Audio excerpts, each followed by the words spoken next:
Ernest, maintenant. Selon mes recherches sur Internet, je crois que les deux premiers enfants de Jean-Baptiste sont nés aux États-Unis. Possible. Ernest est né À Rougemont. à Rougemont. Mm. Dans mes affaires, j'ai le curé qui a L'extrait de signé, baptême. ouais, qui a signé, puis c'était en cette paroisse, puis c'est le livre de Rougemont. On a, As-tu le nom du curé? il T'as est- pas Arsène Nadeau, hein? Tantôt, dans mon Non, ordinateur, non. là, je vais te le montrer. Ouais. Parce que c'est des écritures à la plume, Ouais. pas facile à lire.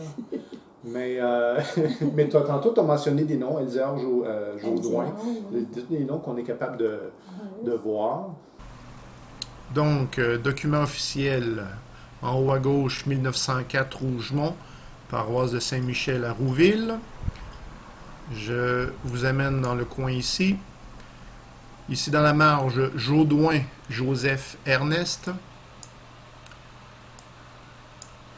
Alors, le 28 septembre 1904, nous, prêtres curés sous-signés, avons baptisé Joseph Ernest, garçon né la veille, du légitime mariage de Jean-Baptiste Jaudoin, cultivateur, et de Delvina Tétrault de la paroisse, parrain Antoine Tétrault, marraine Philomène Ducharme, grand-père et grand-mère de l'enfant. Sous-signé ainsi que le prêtre présent, lecture faite, Philomène Duchesne, Antoine Tétrault et Jean-Baptiste Jaudoin. Le prêtre peut être Arthur Kirouac. Je peux lire Kirouac parce que Cécile en a parlé plus tard dans l'entrevue.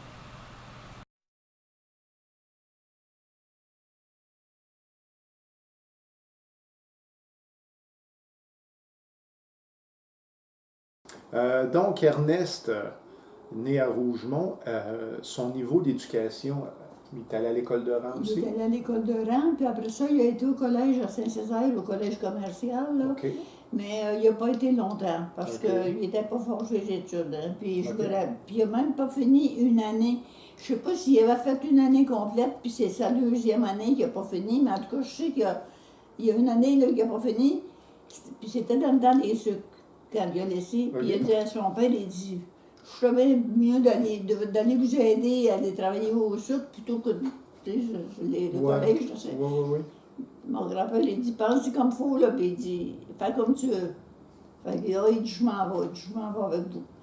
Puis, dans son hommage aussi, là, on en parle. OK. Il y avait, il dit par orgueil, il disait rien, mais il était bien, il regrettait. Parce qu'il trouvait ça dur, il travaillait au sucre. Ben oui, ben Dans oui. les sucres. Donc, il fait son adolescence avec Jean-Baptiste et tout ça. La rencontre avec Alice Brun, est-ce qu'on sait comment ils se sont rencontrés? Il y avait eu une veillée en quelque part en Grande-Caroline. OK. Puis papa et maman ne se connaissaient pas, puis elle était venue là avec son frère, maman. Ok. Elle était venue là avec son frère. Puis c'était des danses carrées qu'il y avait Ouais. dans ce temps-là, puis ils se sont connus. Ils se sont vus là. OK. Ouais. OK. À confirmer, est-ce que Alice a été maîtresse d'école? Ah oui, 3 ans. 3 ans. C'est pas toi qu'on est allé voir On une est fois à allé, l'école? oui. À Je voulais Saint-Anne. confirmer, là. Ah oui. Juste m'assurer que dans mes souvenirs, je n'étais pas mêlé un peu. Là. OK, donc Alice a été 3 ans maîtresse d'école. Enseignante, oui. Ok. Maman a fait ses études à Saint-Hyacinthe, à l'école normale des sœurs de présentation. OK. Puis elle avait enseigné 3 ans. Après ça. Mhm. Le mariage a lieu en 1926. Selon mes archives, c'est Ferdinand Jaudoin qui les a mariés. Ah, ça, là, je ne peux pas dire. C'est bien possible. C'est la signature. Oui. Et Ferdinand, c'est le frère de c'est le frère de Jean-Baptiste. Morgane, c'est Fait que ça. ça fait du sens que Jean-Baptiste invite son frère Ben, c'est ça. au mariage de son Oui, fils. ben oui. Peut-être unique. Oui. Peut-être. Oui. Ça fait du sens. Ça fait du sens. Le 7 juillet 1926, il y avait un mariage double dans la famille Jaudoin. Tout à fait. Ici, vous avez Ernest et Alice, mais sur la page précédente, On a le mariage de sa sœur, la sœur d'Ernest, Rosanna Jaudoin, avec Joseph Beauregard, le papa Jean-Baptiste, et la famille. On a Ferdinand Jaudoin, qui est le prêtre, le frère de Jean-Baptiste. Ici, on a Philippe Jaudoin, qui était aussi prêtre. Et tantôt, Cécile a mentionné le curé Nadeau. Eh bien, il était là. Donc, on a aussi les signatures. Alors, on ne fera pas la lecture de tout ça. Ce que ça dit, on identifie tout le monde, parents, père, mère et tout ça. On signale que la publication des bancs a été faite dans les normes. On signale qu'il n'y a aucune opposition. Et donc, le 7 juillet, eh bien, on se marie en présence de parents et amis. Et vous avez ici les signatures de Alice, de Ernest, d'Elzéar, qui est le frère de Jean-Baptiste, et encore une fois, les curés Jaudoin, ainsi que le curé Nadeau. On a là une photo de famille que je vous présente ici. Donc, c'est Rosanna avec M. Beauregard, et ici vous avez Ernest et Alice, Alphonsine Desnoyers si je ne me trompe pas, et parents et amis. Donc, le mariage double du 7 juillet.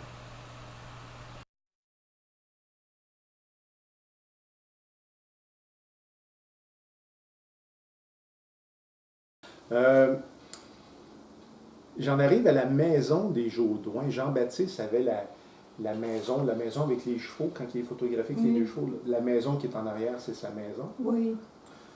Est-ce que c'est cette maison-là que finalement Alice et Ernest ont habité? Ben, il avait été, mon grand-père l'avait rénové. Oui, je parle pas des rénovations, je fais juste parler de la... Oui, c'est la même maison, c'est encore la même maison qui est là. Habitée par les Jaudoin. Oui, puis elle a été rénovée, puis modifiée, mais c'est toujours la même base. OK, c'était une question que j'avais. Son commerce maintenant, Ernest, il y a des vergers ou un verger. C'est ça son métier, il n'est pas miculteur. Il n'a jamais fait d'autre chose. Okay. Tout à l'heure, on a passé un bout. Ouais. Mon grand-père, là, Ouais. mon grand-père, il allait vendre ses pommes à Chambly. Okay. Avec ses chevaux.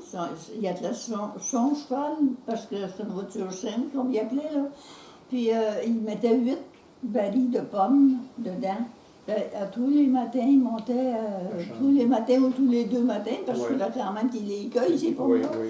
Puis il allait vendre ça de porte en porte à Chambly. Okay. Il y avait un petit commerce. C'était fait des clients comme ça. Un peu comme les laitiers. Dans le levage de papa, on raconte qu'un matin, papa il était allé avec lui. Puis en embarquant dans la voiture, son fond de pantalon s'est décousu.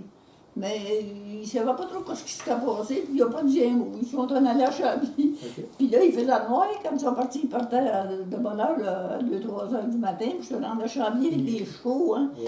Puis là, quand il est allé à Chambly, il faisait clair, puis il s'était aperçu que ses pantalons étaient décousus. Fait qu'il est resté assis dans la voiture, en tout cas, il se montait en photo.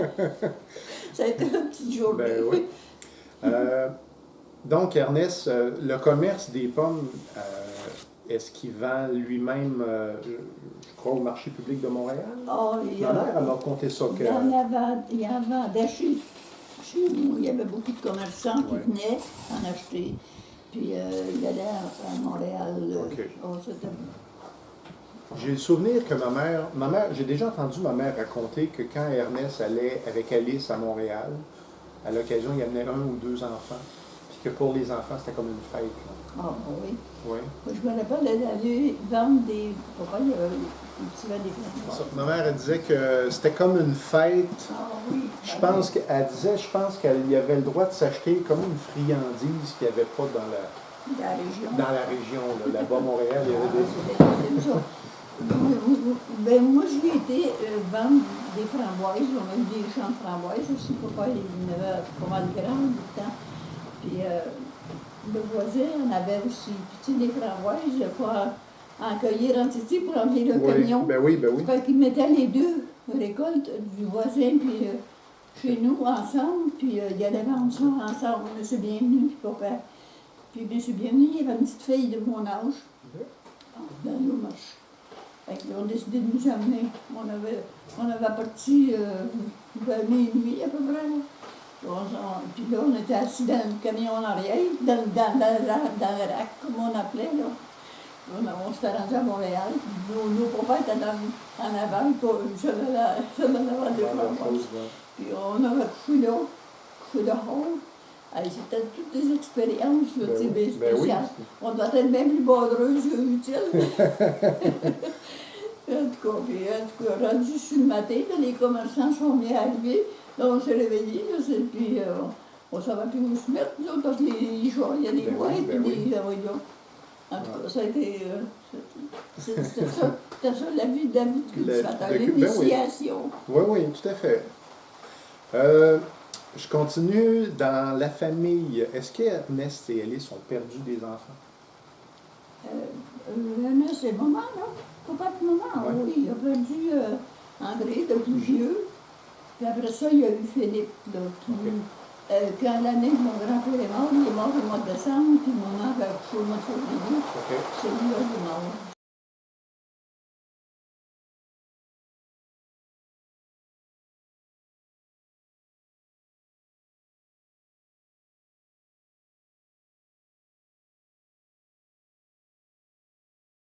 On parlait d'André, qui est mort, le plus vieux chez nous, là.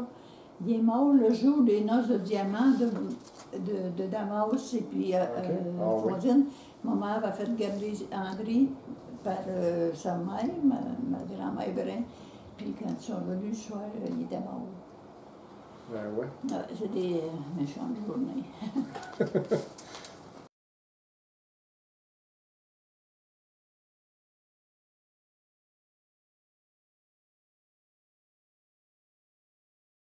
OK. Parce que ma mère, moi, j'ai jamais connu Alice. Moi, je suis né en 1968, puis Alice est décédée en 69. Mais ma mère, elle m'a dit qu'Alice, elle m'a déjà tenue dans ses bras. J'étais bébé. Mais ma mère, elle m'a dit que Alice, elle me regardait, puis je pleurais. Puis Alice a regardé ma mère, puis elle a dit « Il a faim, donne-y à manger ». Puis ma mère, elle s'est toujours demandé si les enfants perdus de Alice, s'il n'y en a pas un qui n'était pas mort de faim.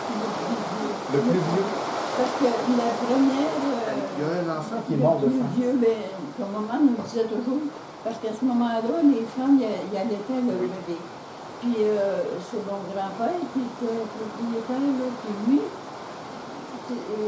probablement ça peut arriver que ses enfants ont peut-être eu le même problème. Parce que mon grand-père, c'était un homme qui avait bon appétit, puis il mangeait du gros lard, puis il achetait un rôti de lard quand il y avait de la visite, mais quand il n'y avait pas de visite, c'était du lard blanc, là, du lard gras, là. Oui. Puis maman n'était pas capable de manger ça, c'est dans un scène de comme. Oui. Et puis elle dit, je mangeais des patates puis du beurre. C'est pas pareil, tu sais, elle mangeait. Mais c'était pas une nourriture pour une femme qui allaite un bébé. Hein.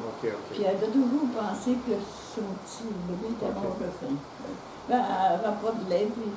Puis il y avait un vieux médecin qui restait chez les Oblas, dans le temps. Là. Et puis, il venait chez nous, puis il disait, il va mourir, votre petit bébé. Puis moi, j'étais partie pareil. Hein. Puis il dit, je vais aller à Montréal, et je vais vous apporter qu'est-ce qu'il faut. Puis il avait apporté de la peptonine, j'ai encore le nom. C'était une poudre blanche que maman délayait. C'était peut-être du lait en poudre. Oui. Et puis elle délayait ça, puis elle donnait ça. Puis c'est avec ça qu'ils m'ont réchappé. Mais l'autre, il n'avait pas eu de ça. Comment c'était vivre dans la famille Jaudoin? Un paquet de gars, puis un paquet de filles, puis un père qui est cultivateur, puis une maman à la maison. On était très heureux. Oui. C'est plus facile de les éduquer. Ils s'éduquent entre eux autres. Là. Oui. Tu sais, il y a une vie là, que tu n'as pas le choix de passer à côté, c'est ça. Oui.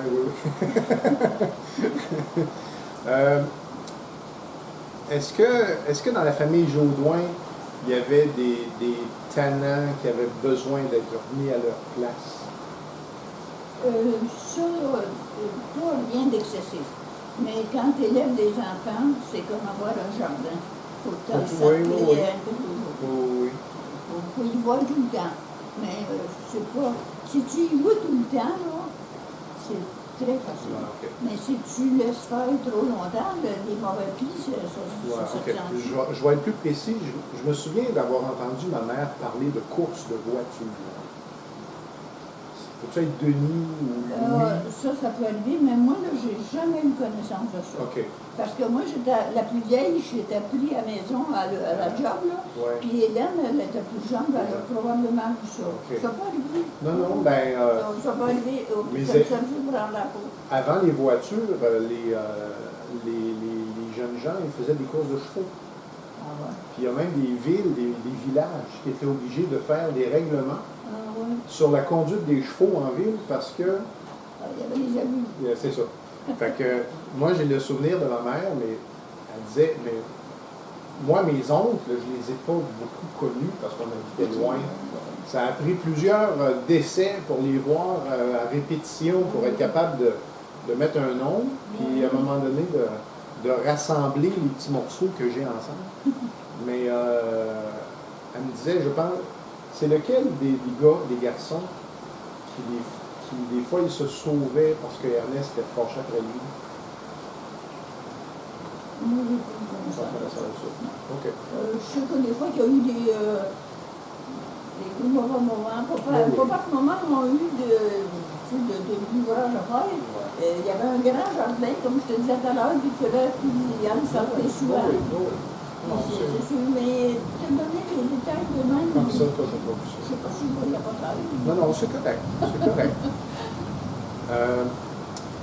OK, les enfants vieillissent un peu. Il y a des. Ben là, je le dis comme ça, là. Il y a des garçons qui viennent voir les filles Jaudoin. Les parents Jaudoin, ils ont-tu un œil là-dessus? Maman était bien. Maman était très.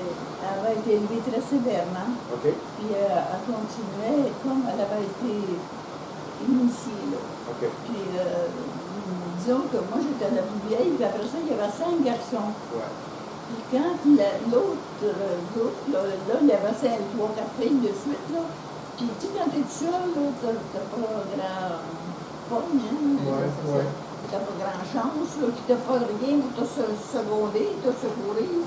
Fait que j'étais très docile, puis très obéissante. Okay. Je faisais comme maman voulait, puis bon. Mais quand l'autre gars est arrivé, là, Françoise, Jeanne d'Arc, Hélène, Geneviève, là, c'était plus pareil. C'était vraiment plus pareil. Une surprise, une fois, je m'avais à des noces, qui étaient aux noces, ils savaient danser, eux autres. Et moi, je n'avais jamais eu le droit d'aller dans une salle de danse. Je dis, bon Dieu, puis il allait au couvent. J'ai dit à maman, j'ai dit, c'est les sœurs qui nous montrent ça. Oui. Maman, elle n'aimait pas ça, tu sais, mais elle dit, des fois, ça change. Oui. Elle s'était résignée un peu, là, parce qu'elle avait quasiment plus le choix. Dans les choses que moi je me souviens, Ernest jouait un peu de violon. Est-ce que tu sais comment ça a commencé, son violon? Il y avait un goût peut-être pour la musique, puis il y avait un ami, M. Hostilly Silva, un ami, un garçon de Rougemont, qui jouait du violon, puis il avait montré, puis là, ils jouaient tous les deux ensemble. OK. Comme ça que ça... Un petit loisir. Ben oui. J'ai des souvenirs dans le temps qu'Ernest faisait des soirées du jour de l'an dans l'école du village. Je me souviens que des fois, il sortait du cidre, une bouteille de cidre.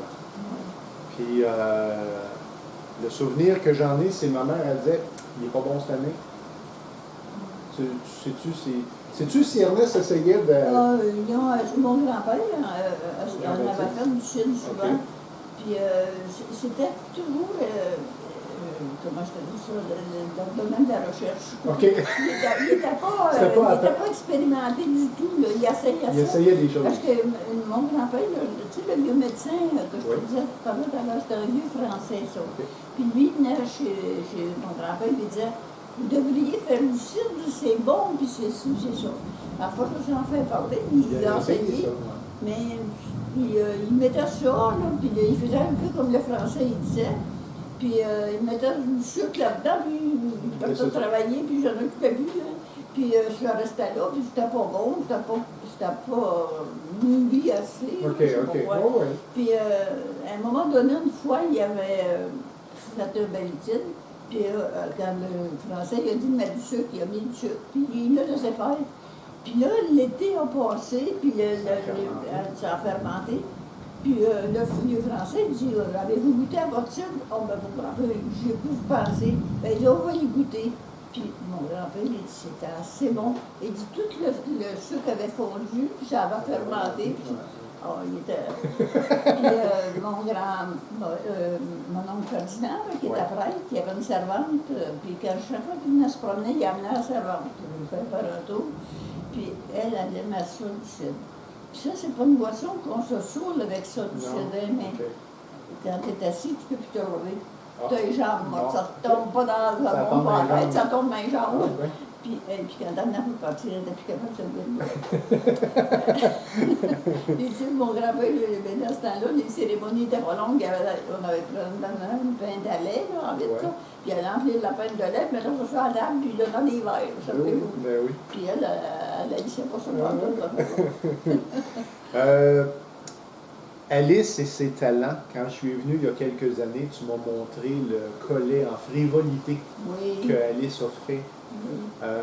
Est-ce que Alice, est-ce qu'elle était douée pour ça? Ben, en fait, je veux dire... Elle est très habile, puis elle est très appliquée. Oui. Tu sais, quand elle faisait quelque chose, elle aimait ça que ce soit un beau fini, là.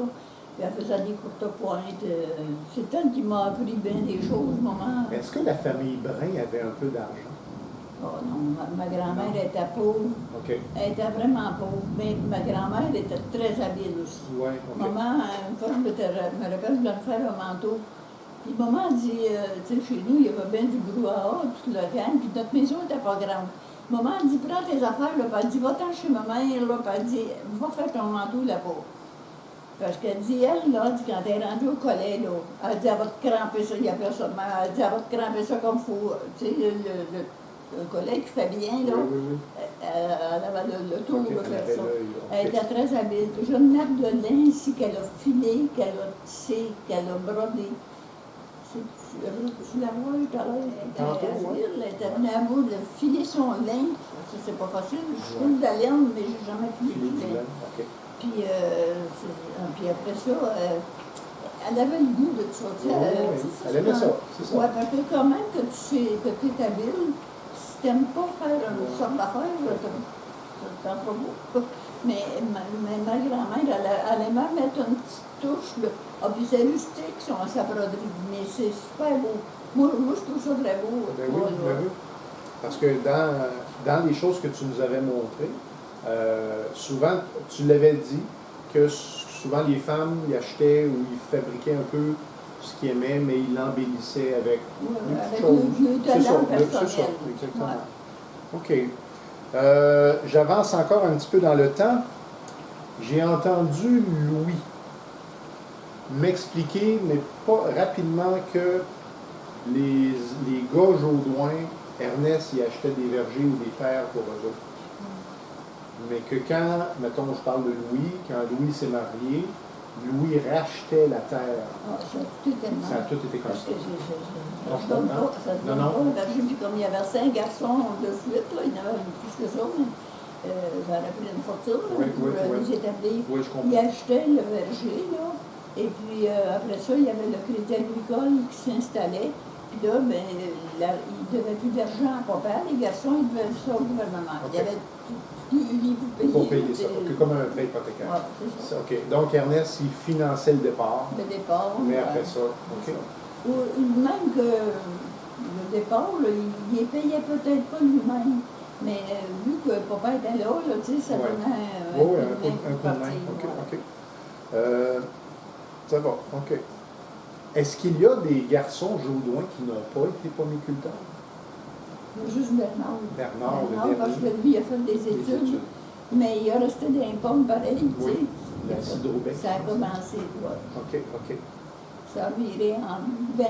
Oui. Mais il a toujours été dans le domaine. Oui, quand même, OK. Je ne sais pas si tu sais, mais quand on se rencontrait chez papa, là, les beaux-frères, puis les frères, puis Parce que moi, j'avais un mari pomiculteur, Oui. Françoise aussi. Ça parlait de pommes. Ben oui, ben oui. Il y en a qui trouvaient ça plate. Bernadette puis Hélène, là. Ouais. Ils disaient, voyons, on n'a pas le goût des Bien sûr. pommes. Ouais. Non, je comprends. C'est. Mais je m'en souviens un peu, moi, quand on allait au manoir, là, j'étais petit garçon, là, je me souviens de ça, là, les réunions dans la cuisine et tout. Là. J'ai une histoire à confirmer. Françoise, quand elle s'est acheté sa première voiture, est-ce que Alice aurait dit, ah ben là, très fière de sa fille, puis sont allés se promener en voiture? Elle pouvait être très fière, je sais pas, mais elle était pas mécontente. OK. Mais oui, oh, elle a sûrement fait faire un tour. OK. Ouais. Et moi, là, j'en voulais bien, Françoise. Elle est venue chez nous, puis elle a Clovis, elle dit, en voiture, on va faire un tour. Elle est partie avec mon mari, puis elle me laisse là. Parce que le. OK. Puis donc, c'est-tu Marcel Courtemanche qui était pomiculteur aussi? Oh, lui, non. Il venait de perdre sa job à la. Je sais pas s'il y avait eu une grève ou je sais pas quoi. Il travaillait dans une manufacture de prélage. OK. Et puis, il avait perdu son emploi, là. Je sais pas ce qui s'était passé. Puis, il cherchait de l'ouvrage, puis tout ça. Puis moi, j'avais vu ça dans la terre de chez nous, un verger à vendre à Sainte-Cécile de Milton. Moi, je suis allée voir François, j'ai dit ça, j'ai dit, c'était bon ça. Puis, eux autres, François, elle connaissait ça un petit peu, en tout cas, elle était placée pour m'entendre parler. Ben oui. Puis, ils ont acheté le verger. Puis, ils ont parti là-dedans. OK. J'avais ça, justement. J'ai entendu à l'occasion ma mère dire Ernest, il s'impliquait soit au municipal ou en politique ou dans la caisse. Papa, il a été surtout à la cidrerie, là, la coopérative. OK. La oui, coopérative. Ça, je me souviens. Puis à part de ça, je pense que papa, il n'a pas été maire ou conseiller ou à la commission scolaire. OK. Non. Il n'a pas fait ces non, choses. pas ça. Mais à La la coop, coopérative, oui. Ben, tu le mentionnes, puis je me souviens. Ouais. Ça sonne dans mes oreilles, oui, ça sonne quelque chose. Une autre histoire à vérifier. À la Deuxième Guerre mondiale, est-ce que Ernest aurait caché quelqu'un dans la montagne? Pas, Ou dans la ça, là, ça a tout le temps été bien mystérieux, cette affaire-là. OK. Je sais qu'il y avait une cachette dans la montagne. OK. Puis les enfants de Jean l'ont trouvé aussi. OK. Mais papa, il disait que les garçons qui étaient cachés, là, ils venaient le soir proche de la maison, puis ils lui donnaient de quoi manger, tu sais, pour qu'il... OK. Il ne les cachait pas, mais il savait... Il lui donnait, il les aidait. OK. Mais c'était pas vraiment leur protégé, disons. Oui, OK. Je sais pas s'ils connaissaient vraiment ces gars-là. Papa, il était très discret là-dessus. OK. Ben, tu sais, c'était quasiment aussi bien, pas que ces Ouais, mais garçons-là c'était- soient pris en défaut. Oui, mais la police les cherchait. Là. Ouais. OK. Mais il n'y avait pas, moi, j'ai pas eu grand détail de OK. cette affaire-là. OK. Mais Ah, il y a une cachette dans la montagne, je sais qu'ils peuvent... en 1969, c'est le décès de Alice Ernest, si je sais compter, à 65 ans. Alice, elle est décédée de quoi? Pour moi, c'est un cancer au cerveau. Cancer au cerveau. OK. Est-ce que le cancer a duré longtemps? Alors non, elle a commencé à se sentir... Le moment pour commencer, là, elle a été opérée pour un goitre. OK. 13, je ne sais plus quelle année, mais 13 ans avant son décès. Puis Réal Messier, qui était le médecin, il avait été voir son dossier, puis il paraît que c'était déjà cancéreux. Mais il avait tout nettoyé, puis il n'avait pas dit un mot à mon mère, elle ne savait pas. Puis au bout de 13 ans, là, elle s'est mise à avoir des problèmes. Elle était, comme elle disait, j'étais après à laver ma vaisselle, puis elle dit, quand j'arrivais pour la mettre dans les boutoirs, là, elle dit, je n'étais jamais capable de le verser où. Elle dit, je cassais mes tâches, je cassais mes oeils. Bernard, il a dit, maman, c'est le bon temps de vous débarrasser de ceux que vous n'aimez pas. Il avait dit ça pour rire, mais c'était pas drôle, là. Ben oui. Et puis là, puis ça, c'était à peu près, c'était à l'automne, tard, là. Mettons, ça aurait été au mois d'octobre, septembre, octobre, novembre plutôt. Puis à ce temps-là, puis elle est morte au mois de janvier. Ça n'a pas été très Ça n'a longtemps. pas été là. long, ouais.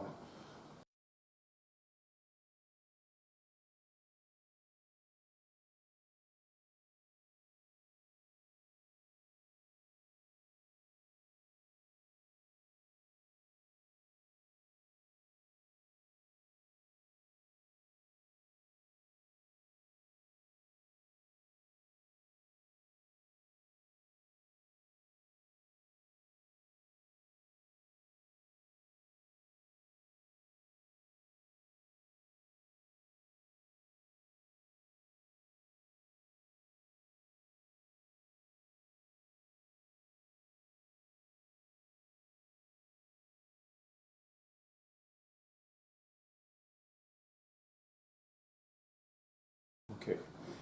Ernest avait 65 ans. Il est né en 1904. Elle est décédée en 69. Comme je disais, moi, j'ai jamais connu Alice. Je sais que ma mère m'a dit qu'elle m'a tenu une fois. Mais cependant, j'ai connu Thérèse, que j'appelais ma tante Thérèse.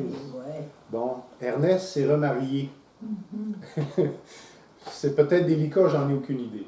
Mais est-ce qu'on sait pourquoi il s'est remarié? Est-ce que... Papa, il était capable d'être seul. Non, Papa, pour la première des choses, parce que papa, là, une femme, pour lui, on aurait dit que c'était la cuisinière. ouais. Ce qui était pour beaucoup à l'époque, là. Ouais. Pour les... Souvent, là, il y a... Puis papa, tout seul, là, Ça marchait on pas, arrivait là, il faisait 8 heures le soir, puis il était assis dans sa chaise, il n'y avait pas de souper. Tu sais, c'était vraiment... On n'a pas été enthousiasmés de son choix, mais il avait besoin de quelqu'un. Oui, OK. C'était comme un mariage de raison, un mariage d'affaires? Ben, pour commencer, ça pouvait être, dans les premières années, ça a bien été, là, ben, il avait l'air heureux tous les deux. OK. Mais à un moment donné, elle vieillissait aussi, Oui. hein. Puis on était quand même la même gang, hein. Puis quand on arrivait, là, on allait voir papa, c'était comme normal et naturel. Puis on n'était plus des bébés là, qui reviennent la maison à l'envers. Mais mon Dieu que ça l'énervait. Elle était de tempérament assez nerveux, là. OK. Ah, ça l'énervait, puis ça la dérangeait. Ça a pu, OK. En tout cas, Oui. c'était pas facile, c'était pas drôle. Moi, ma mère, elle m'a dit que quand il partait de les civils avec moi, puis qu'on arrivait au manoir, là, ma tante Thérèse, elle me disait son lit est prêt, vous pouvez aller le coucher. Moi, je venais de dormir 2 heures dans l'auto. Puis ma mère, elle disait on allait te mettre dans la bassinette, on se sentait comme obligé. Puis moi, j'étais en haut, dans la bassinette, puis sur le mur, je regarderais un portrait. C'était la photo de qui? La photo de Jean-Baptiste. Ah oui? Ouais. Ah oui? Ouais. J'étais comme hypnotisé par cette photo-là. Oui. Puis quand moi j'étais petit, quand ma mère à la maison disait aujourd'hui on mange du bœuf, c'était jamais une bonne nouvelle. J'aimais pas ça. T'aimais pas ça. Puis quand on arrivait chez ma tante Thérèse, son bœuf, il était bon. Puis là, je disais à ma mère, c'est comme ça que je veux que tu fasses le bœuf. Je veux que tu fasses du bœuf comme ma tante Thérèse. Thérèse, elle disait, je vais te donner la recette, pas de soin, pas de soin. Fait que ma mère, on venait chez nous, une semaine après, elle dit, j'ai fait du bœuf comme ma tante Thérèse. Non, c'est pas bon. Oh, tu disais ça par politesse au village, quoi? Non, c'était C'était vraiment vraiment bon. bon. Oui, c'était bon. Ma mère, son bœuf, il était comme sec. Tandis que Thérèse, toute la viande était juteuse. Là, puis, à un moment donné, elle l'a réussi. J'ai dit, bon, c'est... OK, donc, remariage. Mais quand même, quand Ernest s'est remarié, il n'y avait plus personne à la maison. Non. Tout le monde était parti. Il y avait je ne sais pas s'il n'y avait pas Bernard qui n'était pas marié, mais il était aux études de Montréal, puis il n'était pas souvent à la maison. Oui. Mais je ne me rappelle plus, là. Le manoir, à partir de quand ce manoir-là rentre dans la famille ou a fait qu'Ernest il l'achète, là? Ah, je n'étais pas mariée, moi, à ce moment-là. Je me rappelle, j'étais après faire le grand ménage en haut dans la maison. On était chez papa, là. Il était revenu du village, puis il avait su que c'était à vendre. C'était un monsieur qui avait des pensionnaires, là. OK.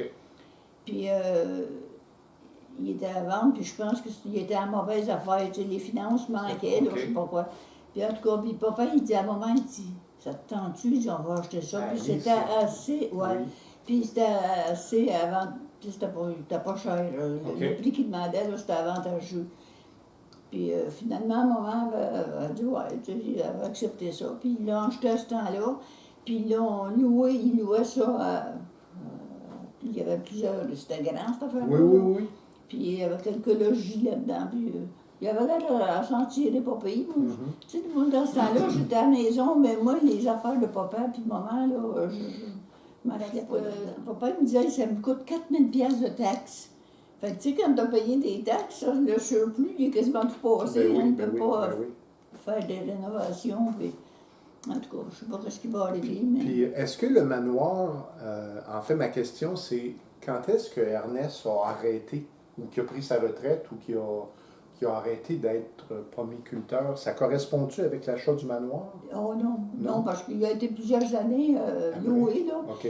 C'est quand Raymond s'est marié, il a vendu le verger à Raymond. OK. Puis là, ils sont allés rester au village. Là. OK.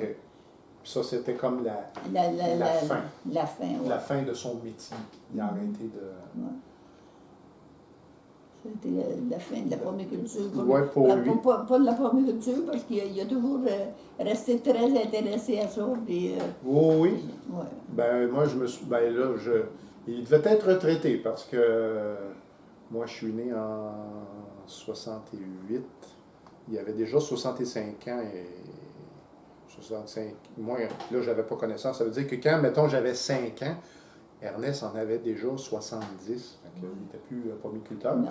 Mais moi, je me souviens de l'avoir entendu jouer un petit peu de violon. Puis je me souviens aussi qu'il a passé sur la page couverture d'un magazine. Ah, Puis oui. il y avait une pomme, puis c'était écrit dans la pomme rouge monde. Oui. Ouais. Ça, je me souviens Ça, c'est de ça. Jeanne d'Arc qui avait découpé des lettres, là. Ouais. Puis il avait collé ça sur la pomme.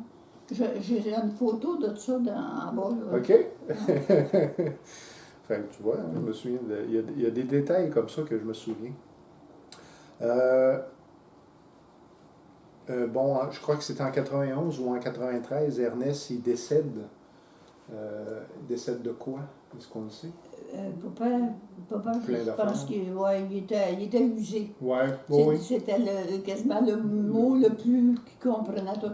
Mais il y avait du cancer, parce que le docteur avait dit à mes frères, il dit, on va-tu aider? Ils ont dit, dis pas, ça ne changera rien.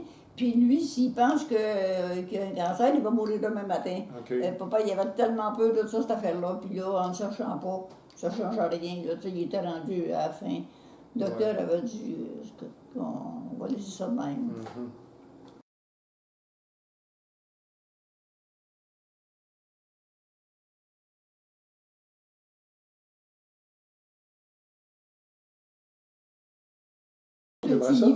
Hommage à Ernest Jaudoin. Au mois de septembre 1904, naissait un futur pomiculteur dans la petite Caroline à Rougemont. Ne pesant que 3 livres à sa naissance, c'est dire que les premiers mois furent très critiques. Ça, c'est des faits, là. Oui. OK. On m'a raconté que notre grand-père, lorsqu'on parle d'Amas... C'est Jean-Baptiste, là. OK. Pour Jean-Baptiste. Pour réchapper son unique fils, l'avait tout simplement installé dans une boîte à chaussures de carton, en carton, qu'elle plaçait devant la fenêtre au soleil du midi et près de la porte du fourneau quand le soleil baissait. Ses jeunes années furent difficiles, mais avec beaucoup d'ingéniosité, notre grand-père réussissait à lui faire avaler des remèdes que le médecin lui-même disait imbuvables. À chaque cuillerée de remède, il avait droit à 2 pétards. Oui, il avait acheté un fusil à pétards, OK. là, puis il avait droit à 2 pétards par cuillère. C'est d'ailleurs à cette époque que papa est devenu un excellent tireur de fusil à pétards. Et la santé revint. Avec ses 2 sœurs, il fréquenta plus tard l'école numéro 2 de la Grande Caroline sous la direction de mademoiselle Charon. Bon, on a tous les détails, là. Il poursuivit ensuite des études commerciales au collège de Saint-Césaire. Cependant, au milieu de sa 2e année, il réussit à convaincre son père qu'il serait bien mieux de rester avec lui pour l'aider à faire les sucres. Après une demi-journée à faire la tournée des 3 pieds d'épais de neige, il commença à regretter le collège, mais trop orgueilleux pour l'avouer, comme tous les garçons de 16 ans, il dissimula ses regrets et poursuivit son travail. Durant ces années de jeunesse, il n'y avait pas beaucoup de distractions, et c'est alors que papa apprit à jouer du violon de son ami Silva Ostigui. Style violonneux sûrement, mais ce passe-temps fait encore partie de ses distractions. Son père, Jean-Baptiste, possédait déjà un verger et papa fit avec lui ses premières armes de pomiculteur.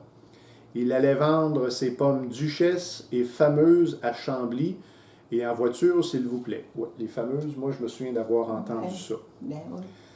C'est ainsi qu'un matin, en embarquant dans la voiture, il accrocha son pantalon comme il faisait encore sombre et il ne s'est aperçu des dégâts que rendus à Chambly. Il fut obligé de passer la journée assis dans la voiture et ce fut un très petit marché. Et la vie continue. En 1926, il épouse Alice Brun, qui occupait alors le poste de maîtresse d'école dans le rang du Cordon à Saint-Damas. La petite école existe encore d'ailleurs. De cette union naquit 15 enfants.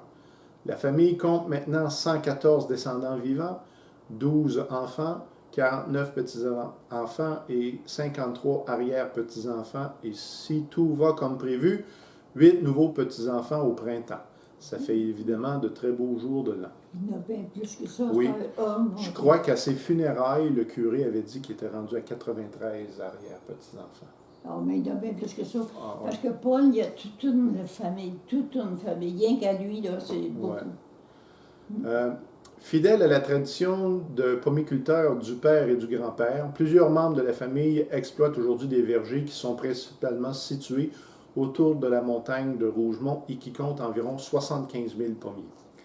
Papa a beaucoup travaillé et à l'époque où nous allions à l'école, nous passions des journées entières sans le voir puisqu'il devait quitter la maison très tôt pour aller vendre ses pommes au marché.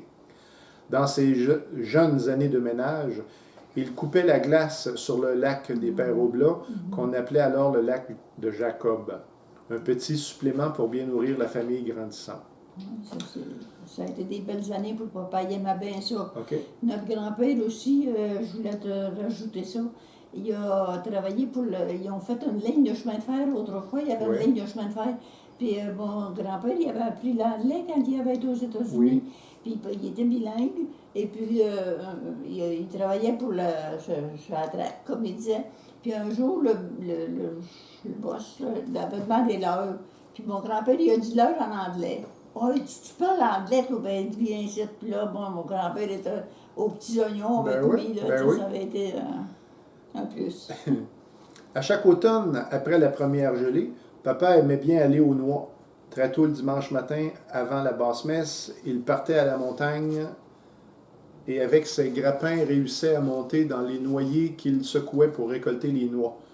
Je me souviens l'avoir vu revenir avec une pleine poche de noix qu'il a soigneusement étendue dans le haut du hangar pour les faire sécher. Un peu de noix avec son excellente recette de sucre à la crème, il y avait tout ce qu'il fallait pour satisfaire son petit côté gourmand. Est-ce que Ernest était sucré? Yeah. Oui. Oh ben, on est tous des sucrés. OK. Chez les Dubuc aussi. Oui, à une certaine époque, papa a participé à l'organisation des retraites fermées et avec ses amis dominicains, il parcourait la paroisse pour recruter des retraitants. Le midi, c'était le gros festin avec les pères. Ils étaient une bonne douzaine à venir manger chez nous. Ça prenait tout un gros ragoût de boulettes et plusieurs tartes aux pommes, évidemment, pour nourrir la famille et les visiteurs, incluant le père Samson, qui est toujours demeuré un très grand ami de papa. Maintenant, âgé de 86 ans et en excellente santé, papa vit une très belle retraite avec Thérèse, sa deuxième épouse, qui, paraît-il, fait la meilleure soupe du village. Elle était bonne cuisinière, finalement, je pense. Hein? Moi, c'est moi qui ai composé ça, hein, puis je n'ai jamais mangé de sa soupe. Elle ne m'a jamais invité. Oh. Mais là, il fait plaisir. Oui. À chaque matin, après la messe, c'est la partie de poule au Club de l'Âge d'Or. On dit qu'il se défend très bien et cela ne me surprend pas, car il a toujours aimé un peu la compétition. Je me souviens de ces fameuses parties de dames avec le frère Ali chez les Oblats, et pendant lesquelles il ne fallait pas faire de bruit pour ne pas déconcentrer le frère Ali. Oui, je me rappelle, il venait jouer chez nous, il venait jouer aux dames, puis il ne fallait pas parler, il ne fallait pas faire de bruit parce que là, il jouait aux dames. Okay. Et c'est parti de croquet à Saint-Damas où papa avait le tour de gagner un petit 25 cents quand la partie était chaude. Ça énervait tout le monde et il gagnait à chaque fois. Aujourd'hui, il passe de bons moments avec ses amis de l'âge d'or et nous espérons qu'il en sera encore très longtemps. Ce soir, papa, nous, vos enfants, profitons de cette belle occasion pour vous dire que nous vous aimons beaucoup et que nous sommes bien chanceux d'avoir un papa comme vous. Février 1991. C'est le dépôt.